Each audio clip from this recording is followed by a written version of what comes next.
বিধানসভা আমাৰ কাৰণে মন্দিৰৰ নিচিনা। বিধানসভাক আমি পবিত্ৰ বিধানসভা বুলি। যেতিয়া বিধানসভাৰ লগত বিভিন্ন বিতৰ্ক আহি যায়, বিধানসভাৰ নামত বিভিন্ন সংবাদ মাধ্যম, সামাজিক মাধ্যমত বিভিন্ন কথাবোৰ আলোচনা হয়, ভাল বেয়া। মই ভাবো ভালখিনি আলোচনা হলে ভাল লাগে, আৰু বেয়াখিনি যেতিয়া আলোচনা হয় তেতিয়া আমিও দুখ লাগে, আমাৰো বেয়া লাগে। গতিকে মই এটা কথাই কওঁ যে বিধানসভাক লৈ এইকেইটা দিন যিখিনি বিষয় সংবাদ মাধ্যম আৰু সামাজিক মাধ্যমত বা মানুহৰ মুখে মুখে চলি আছে, এই বিষয়ে উপযুক্ত ব্যৱস্থা গ্ৰহণ কৰি প্ৰকৃত ঘটনা কি তাক ৰাইজক অৱগত কৰিব লাগে।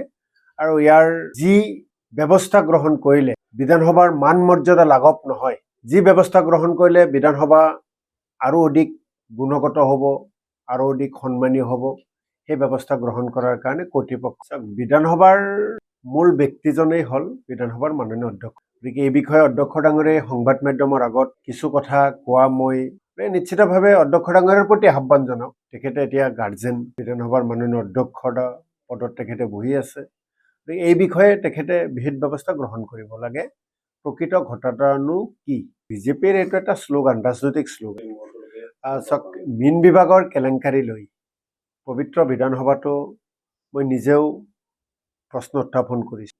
বা মীন বিভাগৰ কেলেংকাৰী লৈ আপোনালোকে সংবাদ মাধ্যমে ইয়াৰ আগতে বাতৰি পৰিৱেশন কৰে। তাৰপিছতো কিন্তু ৰাজ্য চৰকাৰ, কি সৰ্বানন্দ সোণোৱাল ডাঙৰীয়াৰ দিনৰ পৰা হিমন্ত বিশ্ব শৰ্মাৰ দিনলৈ কোনো তদন্ত নকৰিলে।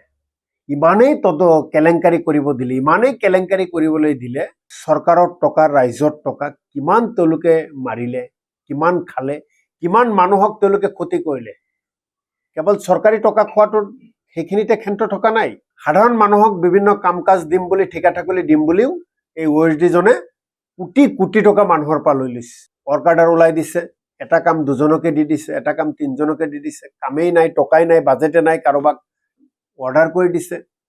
এনেকৈ গোটেই অসমত বহুত জ্বালা যন্ত্ৰণা এই মীন বিভাগৰ সকলো মিলিজুলি দিছে।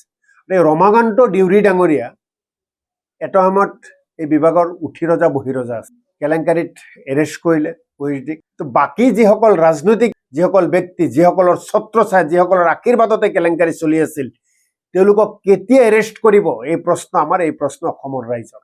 আৰু ৰমাকান্ত দেউৰীৰ কথাটো আগতেও বহুবাৰ উত্থাপন হৈছে। ৰমাকান্ত দেউৰী ডাঙৰীয়াৰ আগতেও বহুবাৰ তেখেতৰ নাম দুৰ্নীতিত উত্থাপন হৈছে। গতিকে মাননীয় মুখ্যমন্ত্ৰী ডাঙৰীয়াই মীন বিভাগৰ এই কেলেংকাৰীৰ ওপৰত উপযুক্ত তদন্ত দিব লাগে, আৰু যিসকল দোষী তেওঁলোকক শাস্তি দিব লাগে। মীন বিভাগ এনেকে এটা বিভাগ, যি বিভাগৰ জৰিয়তে অসমৰ ৰাজহ আমি বৃদ্ধি কৰিব পাৰো, যি বিভাগৰ জৰিয়তে অসমক আমি স্বাৱলম্বী কৰিব পাৰো, মানুহক আমি কৰ্মসংস্থাপন দিব পাৰো। তেনেকুৱা সময়ত মীন বিভাগৰ টকা পইচা আত্মসাৎ কৰি কেৱল কেলেংকাৰী কৰা নাই, হাজাৰ হাজাৰ নিবনুৱা যুৱক যুৱতীৰ কাম বন্ধ কৰিছে, অসমৰ অৰ্থনীতিক দুৰ্বল কৰিছে। গতিকে এনেকুৱা দুৰ্নীতি থকা ব্যক্তিসকলক কঠোৰৰ পৰা কঠোৰতম শাস্তি বিহিব লাগে। কৰবাত যদি কোনোবাই কিবা দুখ কৰিছে, সেয়ে উপযুক্ত ব্যৱস্থা গ্ৰহণ কৰিব লাগে। আৰু সকলো পক্ষকে মই অনুৰোধ জনাওঁ যে আমি হিংস্ৰ জৰ্জৰিত পৰিৱেশ এটাত থাকিব নিবিচাৰো। অসমীয়া জাতি সভ্যতাৰ যুগ, আৰু এই সভ্যতাৰ যুগত সকলোৱে সভ্য হিচাপে নিজৰ কথা বাৰ্তা, আচাৰ ব্যৱহাৰ, কাম কাজৰ জৰিয়তে সকলোৱে এজন সভ্য অসমীয়া হিচাপে এই ক্ষেত্ৰত প্ৰশাসনে কঠোৰৰ পৰা কঠোৰতম ব্যৱস্থা গ্ৰহণ কৰিব লাগে। যিকোনো খবৰৰ বাবে যোগাযোগ কৰক আমাৰ এই নম্বৰত 9181 307 2221।